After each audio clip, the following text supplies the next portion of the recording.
fui muito querido, minha família sempre me amou, tá? Mas alguns momentos marcaram a minha vida quando eu era criança ainda, 9, 10 anos, 11 anos, 12 anos.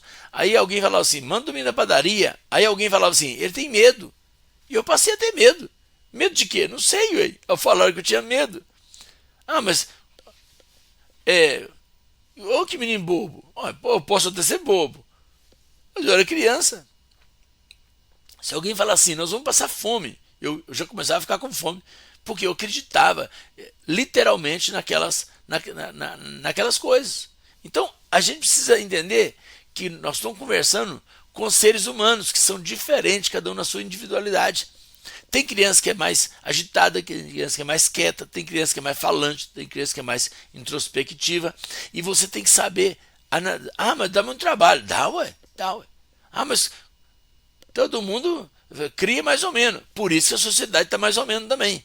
Mais ou menos violenta, mais ou menos ansiosa, mais ou menos desesperada, mais ou menos depressiva, mais ou menos fracassada. A sociedade está uma bagunça. Por quê?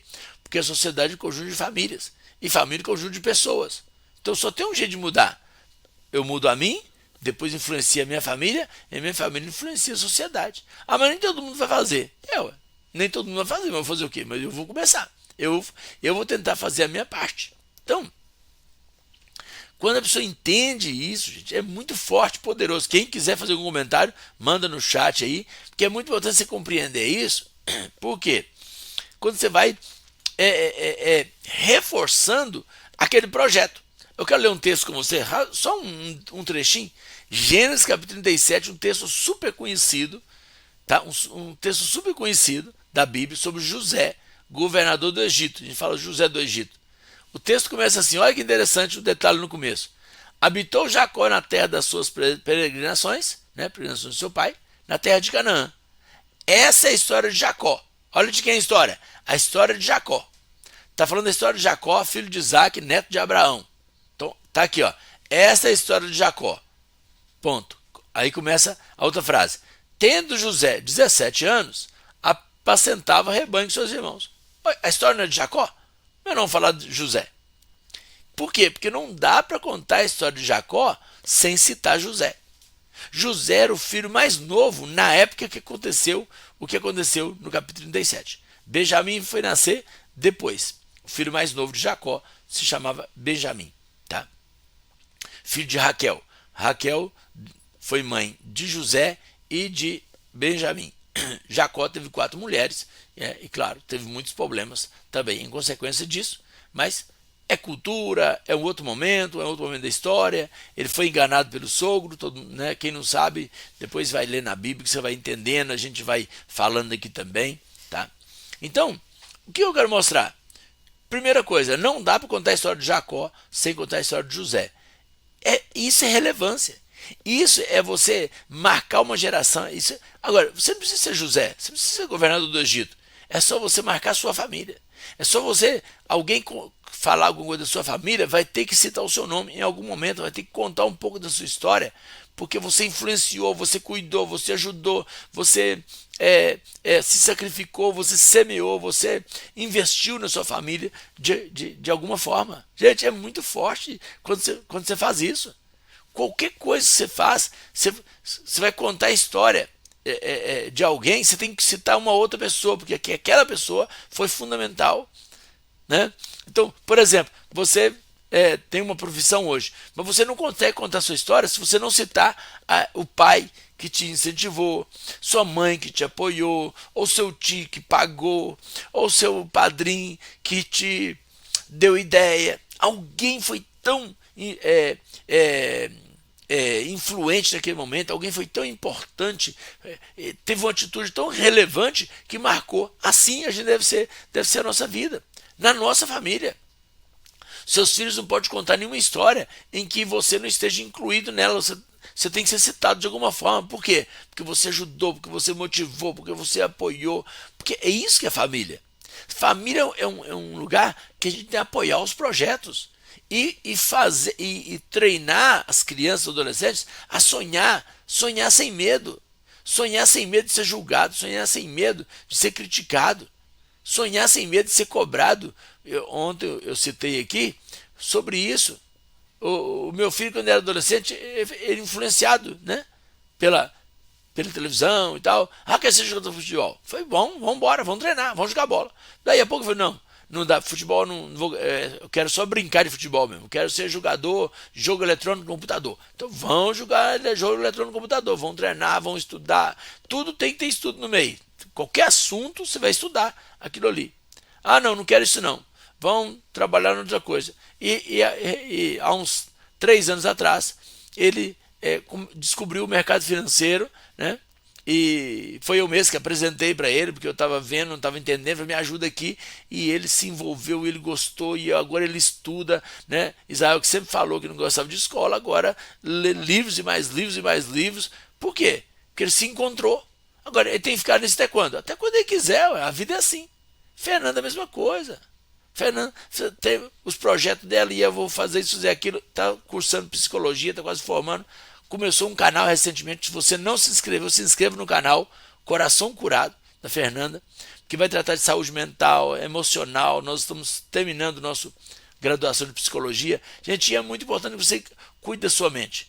Tem que cuidar da mente. Paulo falou que todo o vosso espírito, alma e corpo sejam plenamente conservados, irrepreensíveis. Eu citei meus filhos, por quê? Porque nós temos que criar esse ambiente de sonho, de projeto para nossa família. Aí alguém da sua família, eu estou pensando em emagrecer. Não, besteira, isso é difícil, você não consegue. Não, quer emagrecer? Vai emagrecer. Ah, eu quero engordar, eu quero ficar forte. Então vamos ficar forte, vamos. O que você sonha? Você tem que sonhar. Se você não sonhar, você caminha para ficar ultrapassado. Né? Na verdade, não caminha, você fica parado no tempo. Porque ainda mais agora, o mundo está em constante movimento. Está tudo muito rápido. Se você não se virar, se você não buscar, se você não sonhar, você vai ficar ultrapassado rapidamente. Muitas profissões estão acabando. Tem novas profissões para surgir. Tem profissões para ser aprendidas. E por que você não aprende? Ah, está difícil, já tem 30 anos. E eu tenho 55. Eu estou estudando 2 novas profissões. Uma no mercado financeiro e estou formando em psicologia. Tá vendo? Eu não parei as outras atividades. Ah, mas dá muito trabalho. E isso, é isso mesmo. O que tem para nossa vida aqui na Terra é muito trabalho. Por lugar que nós vamos, não vai ter trabalho, não. Lá não vamos poder descansar. Como diz meu amigo, dormir depois, descansar depois que morrer. É dormir de sapato. Ontem fui dormir mais de meia-noite, já pensando em levantar hoje 7 horas e começar tudo de novo. Tudo de novo? Mas outras coisas, outras experiências, outras pessoas, outras conquistas. Mas é mais um dia de atividade, mais um dia de correria, de fazer, de estudar, de fazer live, de motivar as pessoas a sonhar. Então, quando você sonha, você vive. Aí José está na história de Jacó. E aí fala aqui que José teve um sonho. O que ele sonhou? Sonhou que os feixes se dobravam, os feixes dos irmãos se dobravam diante dele. O sol, a lua e as estrelas se curvavam diante dele. E aquilo ficou. Falei, gente, que sonho estranho é esse? E os irmãos ficaram com raiva dele. Oh, mas você quer reinar sobre nós? Aí começa. Não vai dar para terminar hoje, mas vou dar só um spoiler do que nos aguarda. O sonho desperta inveja. O sonho desperta crítica. O sonho desperta ataques. Você tem que estar disposto a ser atacado, apedrejado, julgado, criticado. Se você quer chegar em algum lugar, você tem que estar disposto a encarar essas como é que fala? Efeitos colaterais dos sonhadores. Ó, efeitos colaterais. Vou até anotar aqui para a gente continuar desse ponto aqui. Ó, quem sonha é criticado, julgado, apedrejado, traído. Se você quiser ajudar aí, ó, me lembrando, o que acontece com o sonhador? Quando a pessoa sonha, o que acontece com ele? Ele é julgado, ele é traído, ele é apedrejado, ele é vendido. É o que aconteceu com José. E isso acontece com qualquer um de nós, quando você sonha. Quando eu senti o meu chamado de pastor, e eu falei assim, aí saiu notícia na minha família, né? E alguém da minha família falou assim: "Mas é pastor? Ele é gago." Eu falei assim: "O gago morreu, agora eu sou nova criatura, agora eu falo demais." Mas aonde que eu era gago? Olha, por incrível que pareça, um testemunho para eu te contar. Sabe onde que eu era gago? Dentro da minha casa. É na minha família que eu era gago. E olha que eu sempre fui amado. Não é falta de amor, mas as pessoas não sabem amar. Não sabem demonstrar amor. Demonstrar amor, tem até o livro 5 Linguagens do Amor, que está na descrição da live de ontem. Se você quiser, na Amazon também tem. 5 Linguagens do Amor, tá? Gente, é muito forte esse livro. 5 Linguagens do Amor. Se você ler, você vai ser abençoado. 5 Linguagens do Amor. As pessoas não sabem demonstrar o amor. Olha que incrível, que coisa mais interessante. Então, depois nós vamos falar sobre isso, mas agora não dá tempo não. Então amanhã nós vamos continuar o sonho. Continuar falando de sonho. Porque quem sonha, levanta cedo, dorme tarde e trabalha. Quem sonha, se esforça. Quem sonha, sacrifica. A série Família Ideal e Família Real é para sonhador. Que tipo de sonhador? Que sonha em ter uma família bem-sucedida. Que sonha com a família do Salmo 128, bem-aventurado aqui que teme o Senhor e anda nos seus caminhos, do trabalho de suas mãos comerás, feliz será e tudo te irá bem. E fala da esposa, né? Ou então do marido, e fala de filhos, fala de viver muitos anos e ver a paz na família, e ver os netos e bisnetos. Mas o segredo está no Salmo 127. Se o Senhor não edificar a casa, em vão trabalham os que edificam. Mas tem outro segredo aqui. Tem gente que sonha com o Salmo 128. Sonha com a família do Salmo 128. Mas não quer se sacrificar. Não, mas dá muito trabalho. Sabe o que eles fazem? Colocam o nome bíblico nas crianças. Olha, as cadeias. Está cheio de Mateus, Marcos, Lucas, João, Jeremias. Tem lá Jesus.